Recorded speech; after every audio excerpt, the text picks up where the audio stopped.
Je suis rentrée à la SNCF il y a 20 ans à peu près. Et moi, très bientôt, ça fera 5 ans que je suis à la SNCF.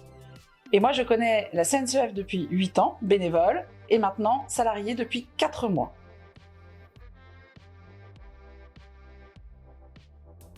De mémoire, je pense qu'en 2010, lors de l'avènement de la loi de régulation bancaire et financière qui poussait les démarcheurs à devenir CIF, on a dû accueillir beaucoup de CIF. Donc oui, effectivement, il y a eu des belles périodes aussi. Alors, pour ma part, non. Je n'ai jamais connu de période aussi chargée, d'autant plus que nous devions faire en sorte que cette charge soit traitée de manière fluide, mais également de rassurer nos adhérents qui étaient un petit peu inquiets suite à l'arrivée de cette réforme. Et moi, en fait, je suis arrivée après la bataille, puisque ça fait que 4 mois. Mais merci les filles, parce que vraiment, vous avez fait du super boulot. De rien. T'en prie.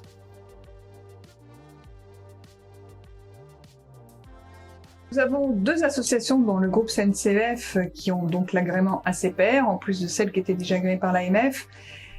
Il faut bien se dire que ce n'est pas juste un coup de tampon, c'est des obligations. Vous avez des devoirs, des obligations, nous aussi. Et nous devons rendre compte à ces autorités de tutelle. Effectivement, en 2023, il y a eu quand même pas mal de changements, notamment répondre à toutes ces procédures qu'on devait mettre en place suite à cet agrément.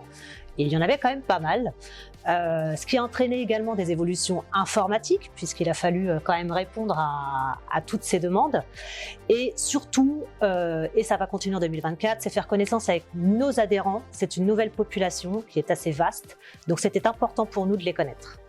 En fait, l'arrivée des milliers d'adhérents et notre volonté de continuer de faire un service de qualité, de répondre, d'accompagner nos adhérents comme vous le faites et nous le faisons depuis longtemps, en fait, il faut revoir certains processus.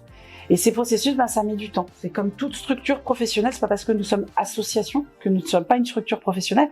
Et comme toute structure professionnelle, on a besoin de temps pour mettre en place ces processus, pour pouvoir remettre à plat tout ce que nous avons besoin de remettre à plat.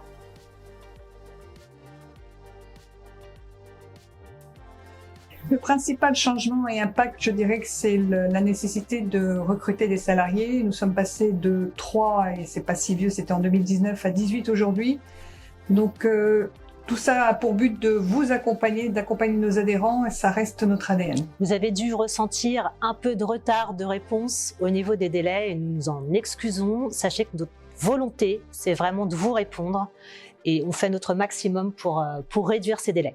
Soyez convaincus qu'on met tout en œuvre pour pouvoir vous récupérer ce retard. On met tout en œuvre, vous êtes d'accord? Tout à fait. On garde le même ADN? Oui. On garde le même ADN. Toujours. Écoutez, nous apprenons en marchant. Et comme j'ai toujours coutume de dire, et ça va faire sourire les Christelles, on va ouvrir nos chakras. Donc on est en train de repenser notre organisation, mais soyez vraiment persuadés et convaincus, j'espère, que notre implication reste entière. Nous allons d'ailleurs mettre en place des rendez-vous réguliers qui nous permettront de répondre à vos questions. En fait, on va faire des webinaires ouverts. Ça va être les DG vous parlent, les délégués généraux CNCF vous parlent. Et en fait, ça va être des rencontres. Vous allez pouvoir venir tout simplement poser vos questions. Ça va être un des moyens pour récupérer notre retard. Et nous recrutons, nous organisons, nous ajustons. Et bien voilà, nous faisons des choses. Je vous souhaiterais de très belles fêtes, remplies d'amour et de joie surtout. Je vous souhaite également de très belles fêtes de fin d'année et je vous donne rendez-vous en 2024. Rendez-vous en 2024, très belle fête de fin d'année.